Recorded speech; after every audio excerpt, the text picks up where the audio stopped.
Target with PS Parihar channel में आपका स्वागत है। आज की इस वीडियो हम लोग बात करेंगे बेरोजगारी के मुद्दे पर राहुल गांधी के एक बयान की, और उसके बाद में हम लोग बात करेंगे टीजीटी पीजीटी एग्जाम की आज के धरना प्रदर्शन की।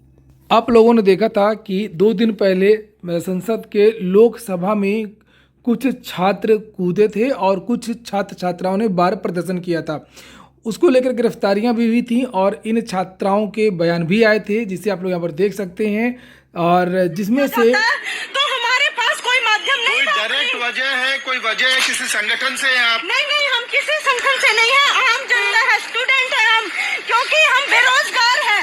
हमारे माता पिता इतना काम करते हैं, मजदूर, किसान, छोटे व्यापारी, आम जनता है, स्टूडेंट है हम, क्योंकि हम बेरोजगार हैं। हमारे माता पिता इतना काम करते हैं, मजदूर, किसान, छोटे व्यापारी, दुकानदार। और यहाँ पर चूंकि इस चैनल के माध्यम से सभी सूचनाएं आप लोगों को प्रदान की जाती हैं, और ये जो संसद में प्रदर्शन हुआ इसको लेकर के राहुल गांधी से आज प्रश्न पूछा गया कि ये संसद में जो लोग कूदे, जिन्होंने जो कुछ भी किया, इस पर आपकी क्या राय है। तो उस पर भी जवाब दिया। साथ में यहाँ पर ये ट्वीट भी किया है राहुल गांधी ने अपने ऑफिशियल ट्विटर हैंडल से, जिसे आप लोग यहाँ पर देख सकते हैं। लिखा कि युवा हताश है, हमें इस मुद्दे पर फोकस करना है और युवाओं को नौकरी देनी है। सुरक्षा ब्रीच हुई है, बट क्यों हुई? जो देश में सबसे बड़ा मुद्दा है, बेरोजगारी का मुद्दा, जो पूरे देश में उबल रहा है, मोदी जी की पॉलिसीज के कारण हिंदुस्तान के युवाओं को रोजगार नहीं मिल रहा। बेरोजगारी का मुद्दा जो पूरे देश में उबल रहा है, मोदी जी की पॉलिसीज के कारण हिंदुस्तान के युवाओं को रोजगार नहीं मिल रहा। तो ब्रीच जरूर हुई है, बट इसके पीछे कारण बेरोजगारी है और महंगाई है। तो संसद में जो भी चीजें हुई, जिस तरीके का प्रदर्शन हुआ, उस तरीके के प्रदर्शन का ये जो चैनल है वो विरोध करता है। लेकिन ये बात सही है कि बेरोजगारी का मुद्दा बहुत बड़ा मुद्दा है और ये धीरे धीरे लगातार बढ़ रहा है। और अब हम बात करेंगे आज के धरना प्रदर्शन की, टीजीटी पीजीटी एग्जाम की। ये विद्यार्थी लगातार 4 दिन से पत्थर गिरजाघर सिविल लाइंस में धरना प्रदर्शन कर रहे हैं। युवा मंच की ये टीम है। टीजीटी पीजीटी एग्जाम को लेकर के देखिए क्या कहा। और चूंकि इस प्रदर्शन में विद्यार्थी कम आ रहे हैं, चूंकि ये कहा जा रहा है इन लोगों के द्वारा कि विद्यार्थियों को गुमराह किया जा रहा है कि टीजीटी पीजीटी की एग्जाम समय पर हो जाएगी, जल्दी हो जाएगी। और जब भी धरना प्रदर्शन या ऐसी चीजें होती हैं तो इस तरीके की जो अफवाहें वो उड़ाई जाती हैं और विद्यार्थी भ्रमित हो जाते हैं कि इस महीने परीक्षा है और विद्यार्थी जो है धरने पर सपोर्ट नहीं करते हैं। सुनिए युवा मंच के अध्यक्ष अनिल सिंह ने क्या कहा। के दौरान हुई किसी एक परीक्षा का नाम बताएं लोग, जो आचार संहिता के बीच में या आचार संहिता जैसे शुरू हुई और आचार संहिता जैसे समाप्त हुई, कभी शुरू हुई हो। कोई भी भर्ती नहीं हुई। ये सिर्फ और सिर्फ तमाम कोचिंग संचालक अपनी दुकान चलाने को लेकर के और उत्तर प्रदेश के नौजवानों को लूटने को लेकर के एक प्रायोजित तरीके से आप लोगों के सामने एक संदेश परोस रहे हैं। आप खुद समझदार हैं, पढ़े लिखे हैं। कोई भी भर्ती आचार संहिता में कोई परीक्षा नहीं होती। यहाँ तक कि आपको बता दें कि हाई स्कूल इंटर की परीक्षा भी आचार संहिता में नहीं हुई है। अगर इसका आपको पता लगाना है तो खूब सर्वे कर लीजिए, खूब पता लगा लीजिए। ऐसा नहीं है कि आप टीजीटी पीजीटी की तैयारी कर रहे हैं तो आज त्वरित आप धरती पर पैदा हुए, ऐसा नहीं है। आप एक लंबे अरसे से तैयारी कर रहे हैं, कई परीक्षाओं का आपने सामना किया होगा, कई जगह आप असफल हुए हैं, कई जगह आपने जो है देखा होगा। और सच्चाई है कि कब शिक्षा सेवा चयन आयोग बन करके तैयार होगा, यह एक बहुत बड़ा प्रश्न है। ये जो आंदोलन हो रहा है, आंदोलन इस बात को लेकर के हो रहा है कि शिक्षा सेवा चयन आयोग जल्द से जल्द अस्तित्व में आए। आपने देखा होगा कि जैसे ही आंदोलन की शुरुआत हुई, सरकार ने नियमावली की अधिसूचना जारी कर दी। लोगों का अनुमान था कि 1-2 दिन में सदस्यों अध्यक्षों का विज्ञापन आ जाएगा। समाचार पत्रों में बड़ी बड़ी हेडलाइंस छपी थी, लेकिन आपने देखा क्या?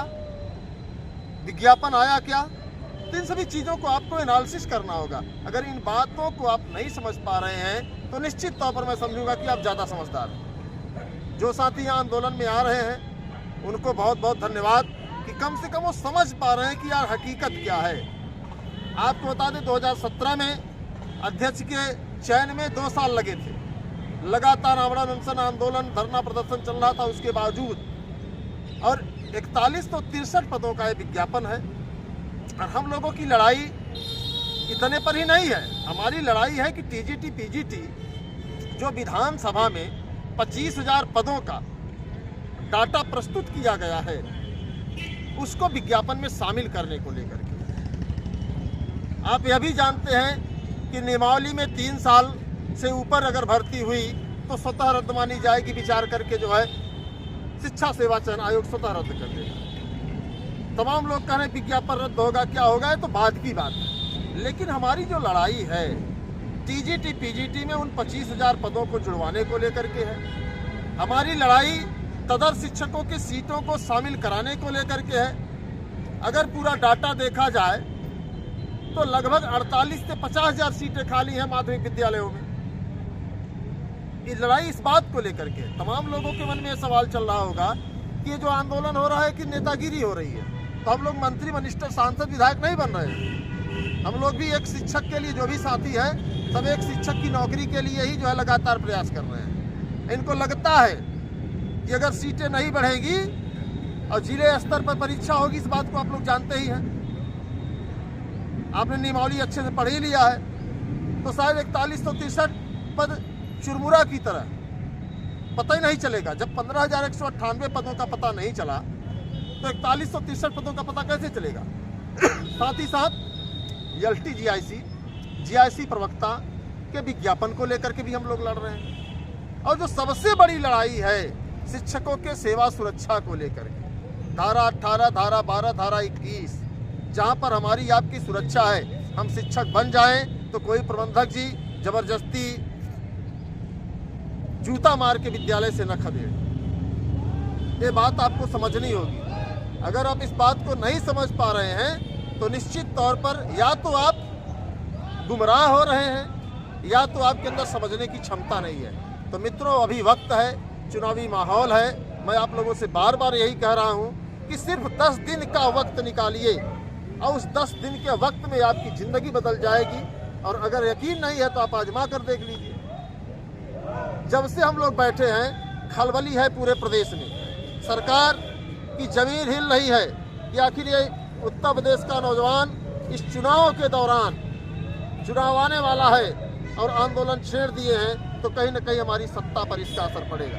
तो आप सभी भाई बहनों से निवेदन करूंगा कि अभी वक्त है, अभी समय है, समय की नजाकत को समझें। और आंदोलन में कोई लाठी डंडा नहीं चल रहा है। बगल में दिखा दीजिए कि वहाँ भी आंदोलन चल रहा है। जो चयनित शिक्षक आंदोलन कर रहे हैं उनको भी दिखाइए कि वो आंदोलन कर रहे हैं, लगातार गर्जना कर रहे हैं। तो ऐसा नहीं है कि आपके ऊपर लाठी चलाई जाएगी। यह लड़ाई आपके हमारे भविष्य को लेकर के है। यह लड़ाई हमारे आपके सपने को लेकर के है। यह लड़ाई हमारे आपके परिवार की एक नई क्रांति के लिए है। अगर हम, आप सोचिए, नौकरी नहीं पाएंगे, सीटें नहीं बढ़ेगी, परीक्षा नहीं होगी, तो आखिर आप क्या, आपको लगता है, आपको यही लगता होगा ना कि सरकार जो चाहती होती तो पढ़े लिखे शिक्षित हैं लोग जो आंदोलन कर रहे हैं। और आपकी उम्र की दूनी उम्र है उनकी, कोई 48 है तो कोई 50 है, या हम आप तो भी 34-32 के हैं। तो बात को समझिए और सभी लोग आंदोलन में तन मन धन से अपनी एकता दिखा करके सिर्फ 10 दिन का समय निकालिए, कुछ न कुछ बेहतर होगा मित्रों।